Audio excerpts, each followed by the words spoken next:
kú dédé wòyí, ẹ sì káàbọ̀ sí àkójọpọ̀ ìròyìn òpin ọ̀sẹ̀ láti ìkànnì Ọ̀ṣun Reporters TV. Orúkọ mi ni Rukayat Ọpẹ́yẹmí Abdullahi. Ẹ lè darapọ̀ mọ́ wa lórí ìkànnì ìbánidọ́rẹ̀ẹ́ ìyẹn Facebook, Twitter, Instagram, TikTok àti orí wẹ́bsáìtì wa www.osunreportersng.com. Ṣáájú, wọ̀nyí ni àwọn kókó inú ìròyìn náà.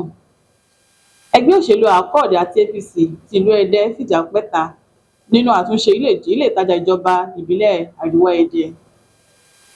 Àjọ tó ń rí sí ọ̀rọ̀ ìdìbò ní orílẹ̀-èdè Nàìjíríà ìyẹn tí a mọ̀ sí INEC ti fọwọ́ sí àwọn olùdíje 14 fún ìbò gómìnà gẹ́gẹ́ bí ìpolongo ọ̀hún ṣe bẹ̀rẹ̀ ní pẹrẹwu. Ọrọ̀ ajé ní ìpínlẹ̀ Ọ̀ṣun dúró daari látàrí bí àwọn awakọ̀ kórópè ṣe ṣe ìwọ́de nípa owó mọ́tò tó gbẹnu sókè. Iléeṣẹ́ apínná ọba ẹ̀ka ti Ìbàdàn ìyẹn IBEDC ti dá ẹ̀bi ìdákúrekú iná ọba ru àìtó afẹ́fẹ́ gáàsì ní orílẹ̀-èdè Nàìjíríà. A mú ẹ̀kúnrẹ́rẹ́ ìròyìn náà wá fún yín lẹ́yìn ìdánudúró ráńpẹ́ yìí.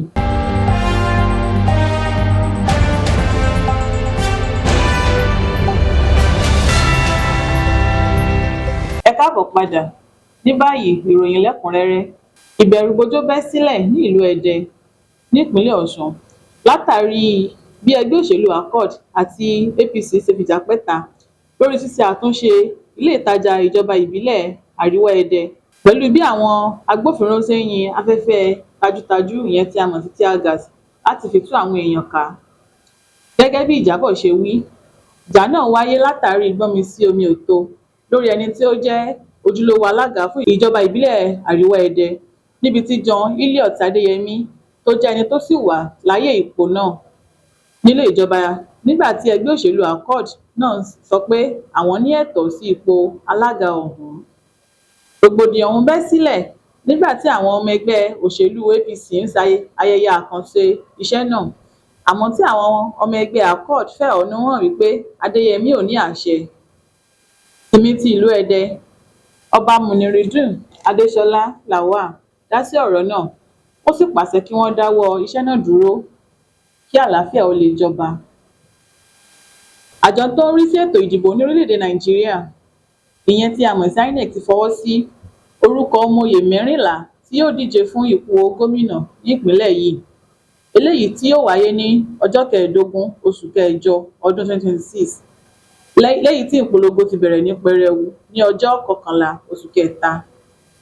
Gómìnà Adeleke ti gba tíkẹ́ẹ̀tì ẹgbẹ́ òṣèlú ACORD Bọ́lá Oyèbámíjí gẹ́gẹ́ bí olùdíje sípò gómìnà nínú ẹgbẹ́ òṣèlú APC, nígbà tí Najim Salam gbé tíkẹ́ẹ̀tì inú ẹgbẹ́ ADC láàrin àwọn ẹgbẹ́ òṣèlú yòókù tí wọ́n jọ ń lépa ipò ọ̀hún lókè téńté. Ìpolongo yìí jẹ́ èyí tó fún àwọn olùkópa láàyè láti pàdé àwọn olùdìbò. Ọrọ̀ ajé ìpínlẹ̀ Ọ̀ṣun dúró daari látàrí bí àwọn awakọ̀ kórópè ṣe fẹ̀hónú hàn lórí owó mọ́tò tó gbẹnu sókè. Àwọn ọkọ̀ ajé ìgboro èyí tá mọ̀ sí kórópè ní ìlú Òṣogbo ti fẹ̀hónú hàn lórí ọ̀wọ́ngógó epo bẹtiróòlù, léyìí tó ṣokùnfà bí wọ́n ṣe gbé owó lé owó mọ́tò tó sì mú kí ọrọ̀ ajé wọn dúró daari, èyí tó tún mú ìpalára bá àwọn tí ń tajà àti àwọn olókoòwò náà ní ìpínlẹ̀ Ọ̀ṣun.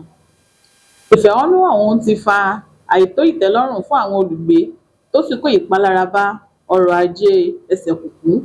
Ìfẹ̀hónú àwọn oníkórópè ọ̀hún fi ìdojúkọ tí àwọn ọlọ́kọ̀ ọ̀hún dojúkọ látàrí bí owó epo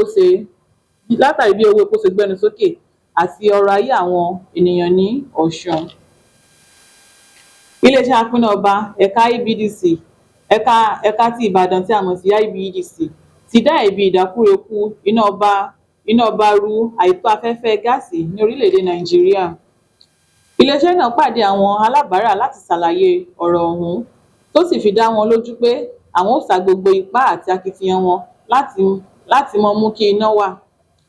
Àjọ IBEDC tún ti dín ọwọ́ pínpín iná kù láti lè ṣàkóso àwọn tó wà nílẹ̀.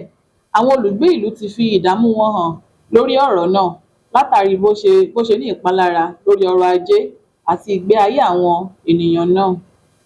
Ìjọba ìpínlẹ̀ Ọ̀ṣun ti kéde títì àwọn òpópónà Làmíńkò ní Òṣogbo pa. Gbogbo àwọn òpópónà tó lọ sí afárá abẹ́yẹfò Lamenco ti di títì pa fún ìgbà díẹ̀ láti ọjọ́ Ìṣẹ́gun Tuesday tó kọjá. Ìkéde ọ̀hún wá látọ̀dọ̀ aṣojú ìjọba fún iṣẹ́ àti ọ̀nà, Engineer Bashiru Bello. Ó sọ pé títìpa àwọn ọ̀nà náà pọn dandan láti lè jẹ́ kí ààbò tó péye wáyé àti láti jẹ́ kí wọ́n lè tètè parí àwọn iṣẹ́ tó ń lọ lọ́wọ́ lórí afárá abẹ́yẹfò Lamenco náà. Àjọ náà rọ àwọn onímọ́tò, alálùpùpù àti gbogbo àwọn tí ń lo ojú ọ̀nà náà láti ṣe àkíyèsí kí wọ́n lè lo ọ̀nà mìíràn tí wọ́n ti ṣètò láti dín àìtó ìtẹ́lọ́rùn tó lè dá ìrìn àjò dúró lásìkò tí iṣẹ́ náà ń lọ lọ́wọ́. Iléèwé Grace Destiny ṣe àyájọ́ ọdún àṣà láti ṣe ìgbéga ìdámọ̀ àṣà àti ìṣe orílẹ̀-èdè Nàìjíríà. Iléèwé náà ṣe àyájọ́ ọdún àṣà ọlọ́dọọdún wọn ní Ọjọ́bọ̀ Thursday, ọjọ́ 12 ọdún 2026. Ètò ọ̀hún ló wà ní ìbámu láti ṣe ìgbéga àṣà àti ìṣe àwọn ẹ̀yà tó wà káàkiri orílẹ̀-èdè Nàìjíríà. Ètò náà ló mú ìkójọpọ̀ àwọn ọmọ iléèwé, olùkọ́ àti àwọn àlejò tí wọ́n fìwé pè nínú àfihàn aṣọ àti ètò ẹ̀kọ́ tó ṣe àfihàn àṣà àti ìṣe Yorùbá.